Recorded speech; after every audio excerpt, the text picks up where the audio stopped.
बहुत साल पहले की बात है। एक छोटे से गांव में एक बहुत बड़ी हवेली थी। हवेली इतनी विशाल और पुरानी थी कि लोग उसे भूतों वाली हवेली कहते थे। रात के समय हवेली से अजीब अजीब आवाजें आती थीं। दरवाजे अपने आप खुल जाते थे, खिड़कियां जोर से बजती थीं और कई बार किसी के रोने की आवाज भी सुनाई देती थी। गांव का कोई भी आदमी उस हवेली के पास तक नहीं जाता था। लेकिन गांव का एक 12 साल का लड़का था जिसका नाम आरव था। वह बहुत जिज्ञासु और बहादुर था।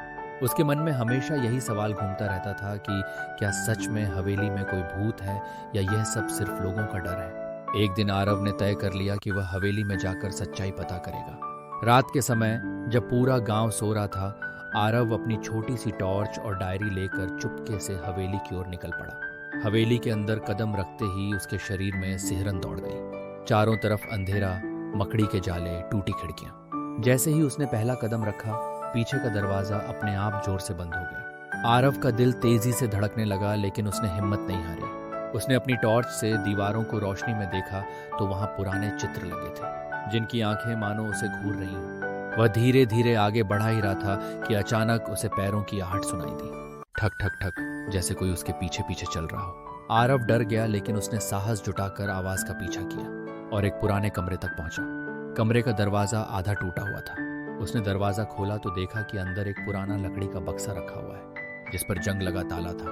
उसने चारों तरफ नजर दौड़ाई और पास में पड़ी एक पुरानी चाबी उठाई। जब उसने चाबी ताले में लगाई तो वह क्लिक की आवाज के साथ खुल गया। बक्से के अंदर से चमकती किताबें और पुराने पत्र मिले। उनमें से एक पत्र पर लिखा था, अगर कोई यह पढ़ रहा है तो जान ले कि इस हवेली में कोई भूत नहीं है, बल्कि हमारे खजाने का राज छुपा है। आरव ने जैसे ही आगे पढ़ा, अचानक उसके पीछे जोर से आवाज आई, धड़ाम, जैसे कोई भारी चीज गिरी हो। वह डरते हुए मुड़ा, लेकिन वहां कोई नहीं था। उसने फिर पत्र पढ़ा तो उसमें लिखा था कि हवेली के नीचे एक गुप्त तहखाना है, जिसमें गांव के राजा का छुपाया हुआ खजाना है।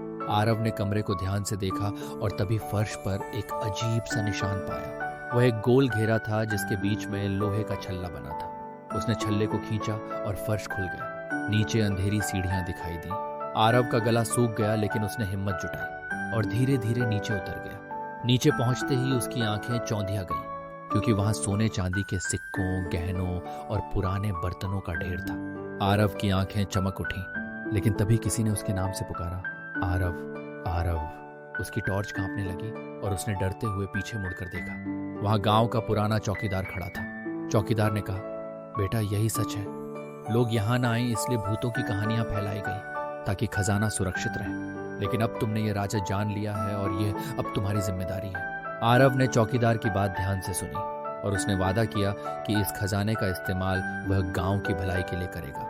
उस रात के बाद से हवेली का डर खत्म हो गया। लोग अब वहां जाने लगे और हवेली गांव की सबसे सुरक्षित जगह बन गई। गांव वाले आरव की बहादुरी की तारीफ करते और कहते कि उसने पूरे गांव को डर से आजाद कराया है। जब कोई उससे पूछता कि आरव, तुम्हें डर नहीं लगा, तो वह मुस्कुराकर जवाब देता, डर हमेशा अंधेरे में होता है, लेकिन जब सच की रोशनी जलती है तो डर अपने आप गायब हो जाता है। इस तरह भूतों की हवेली अब गांव की सबसे रोशन जगह बन गई और आरव का नाम हमेशा के लिए गांव के इतिहास में बहादुर लड़के के रूप में याद रखा गया। आरव की बहादुरी ने पूरे गांव को डर से आजाद कराया। डर हमेशा अंधेरे में होता है, लेकिन जब सच की रोशनी जलती है तो डर अपने आप गायब हो जाता है।